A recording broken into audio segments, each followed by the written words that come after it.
anything regarding the app. There's no sales pitch. There's no features and benefits. There's no nothing to it. Yeah. And it's so powerful in that Mhm. organic content can be some of the best ads, or it can also be a palette with which you use. So with that being said, like, I'm curious from your breakdown, like, what makes this, if you had to say like 3, 4 things, like, what makes this so visually appealing, or thumb stopping in a way where, like, why is it that I look at this and I already know everything that I need to know, and I'm emotionally like connected to something? Because Mhm. I don't have the brain to break down like, what, how do I take this and do something with it? But like, clearly it won. Yeah, yeah. I mean, the main thing is, like I mentioned, it is framed like an organic post. You are going to fool people into thinking this is a piece of organic content. They're going to consume it.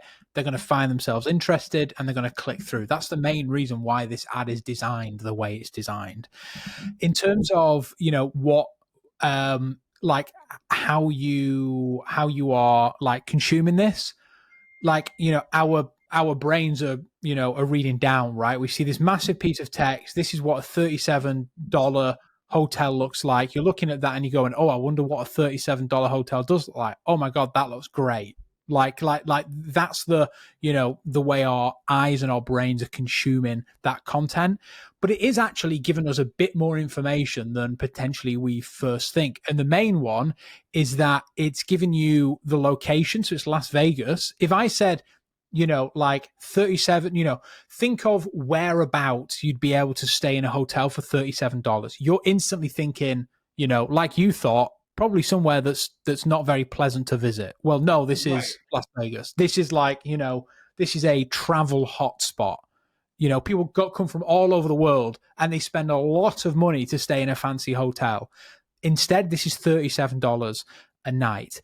It is actually telling you who the brand is because it says Hopper Picks. So straight away, you actually already know who the brand is. They've managed to kind of include a bit of brand in there as well. And also they said it's a guest favorite, which means that this is a hotel that people stay at on a regular basis. And that's all just part of the UI of, the app. They haven't done anything special here. They haven't popped that stuff in there just for the advert. That's just the way that the UX of the app is. So their product is working in their favor, essentially. Yeah, I mean, now that you're saying that, it's like, I went onto Hopper, I took a screenshot, I then post, I'm Alex, I'm at ATE, Yeah, because that's definitely 193, which, a real username. It's yeah, definitely a like, real username. I'm gonna go look at to see if this is a real I was person. about to do that when you were talking earlier. ATEE I was just about to say the same thing. 193. Man, if that's a Hopper, like, If that's a real uh account, there's no way. these tweets are protected. 12 people following, following 12 people, 2 followers joined in October 2020. Oddly enough, all the Man. mentions are about other hotels that Hopper has done. So like, this is brilliant. A Yeah. whole other like level, which is fun. Well done, Hopper. Like, it's actually basically just like, I'm on my phone, I took a screenshot of this, I shared it to social Yeah. media, and I took a snapshot, and like, everything is there. Mhm. And like, when you say that, one of the things too that as a performance marketer, I think is essential. And to be fair, this is something that maybe for me feels native, and for other folks it feels contrarian. So I'll say that is, I'm not interested in the first transaction. I'm not interested in the app download. I'm not interested in the contribution margin of this sale. Mhm. The relationship with the customer has many touch points. I'm looking at customer journey acquisition, cash flow development.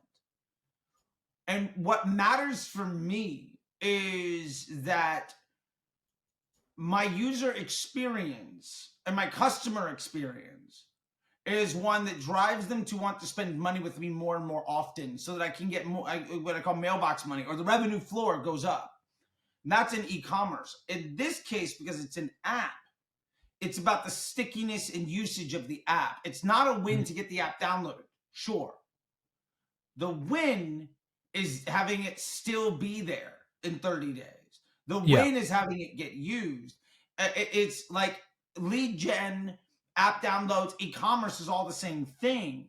Like e-commerce is not about making the sale at like a positive contribution margin or ROAS or profit or MER or whatever. It's a lead to future cash flow. And what this ad does, what you just displayed, and now I'm finally getting it, and so I'm just kind of pontificating on it for a second, is I know what this app looks like without having the app. When I download the app and log in, it looks like this. And I can already use it because you've trained me what to expect. And that's where a lot of these that's where a lot of these like game, these like TikTok game ads where they have to put like not real game footage. That's where they fall down. I would love to know how many people download the app and delete it when it's not the way it looks on the advert. Oh, I download, like I'm guilty of that. I'm the guy that's like, I get the ad. It's like, oh man, there's no ads in this thing, and the gameplay is great, and you download it in like 30 seconds. So like, that's nothing like it. It's complete nonsense. It's total bullshit. And then you instantly delete the app and you never trust the advert ever again.